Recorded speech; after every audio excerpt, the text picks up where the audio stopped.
Sejam bem-vindos aí à introdução ao curso preparatório para o exame CCNP-HALT, né, o 301. Eu resolvi fazer esse pequeno vídeo, né, para estar apresentando aí o conteúdo do curso e também para estar falando um pouco da prova de certificação, né, da prova de HALT propriamente dita. Então, é interessante que vocês assistam esse vídeo antes de começar as aulas propriamente ditas do curso, né?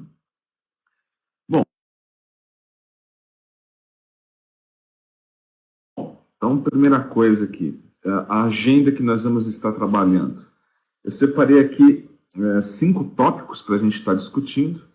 Começar a falar um pouquinho das dúvidas mais frequentes com relação ao exame do HALT. Falar um pouco depois das questões, né, do formato das questões. Quais são os tópicos cobrados no exame, qual que é a estrutura do curso gravado aqui, o CCNP HALT em modo gravado.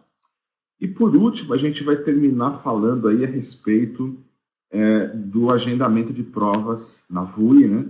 Dar alguns toques também com relação a isso. Bom, primeira coisa aí, pessoal, com relação às dúvidas mais frequentes, né? Eu separei aqui 9 dúvidas que eu acho que são as mais comuns aí. Antes de estar comentando essas dúvidas, fica a dica do seguinte, né? No próprio site da Cisco, né? Se você jogar lá no Google CCNP HALT 301, um dos primeiros links que vai aparecer é da própria Cisco, né? Você não precisa estar logado no site, né? Aqui eu já coloquei o URL aqui, o cisco.com e tal. Aqui dentro você tem uma descrição do curso CCNP HALT propriamente dito, tá? Então, o exame atual, fala um pouquinho da duração, em que línguas está disponíveis, enfim, né, você tem uma visão geral aí do exame que a própria Cisco nos traz aí. Bom, vamos para as dúvidas propriamente ditas, né? Então, geralmente o pessoal pergunta muito aí quando vai fazer o curso, e principalmente quando vai fazer o exame CCNP. O exame é composto de quantas questões e qual que é o tempo para realizá-las, tá?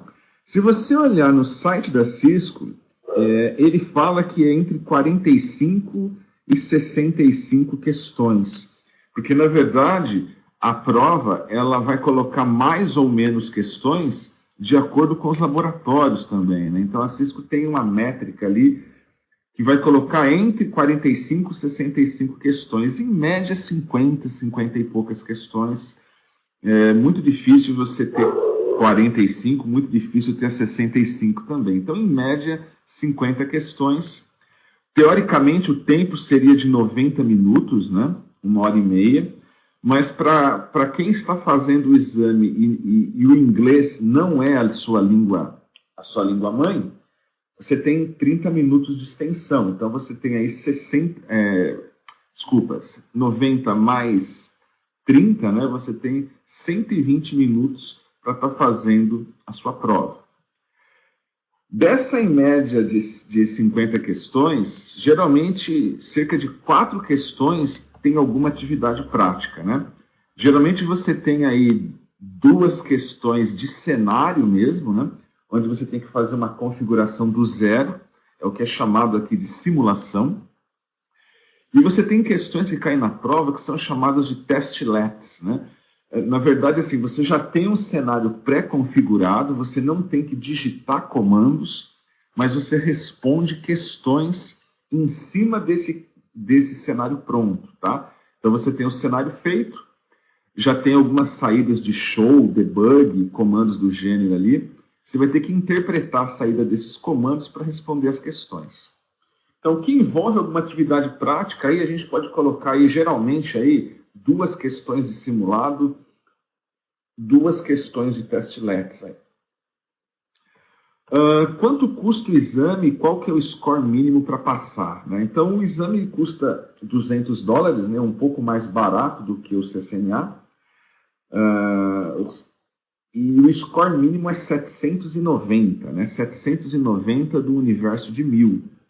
Se você for comparar com o CCNA, né? O CCNA estava $295, Mas não se esqueça que isso aqui é por exame, né? Para que você seja CCNP de Route Switching, você vai ter que prestar 3 exames. Se você não reprovar em nenhum deles, isso já é um investimento aí de $600, né? Por enquanto, eu creio que logo, logo aí o exame vai estar aí custando aí uns $250, e aí vai para 750 o investimento aí para a tua formação de CCNP de Route Switching. Vale a pena, um pouco antes de você fazer o exame, quando você for agendar o exame, dá uma olhada antes e confira o valor aí, tá?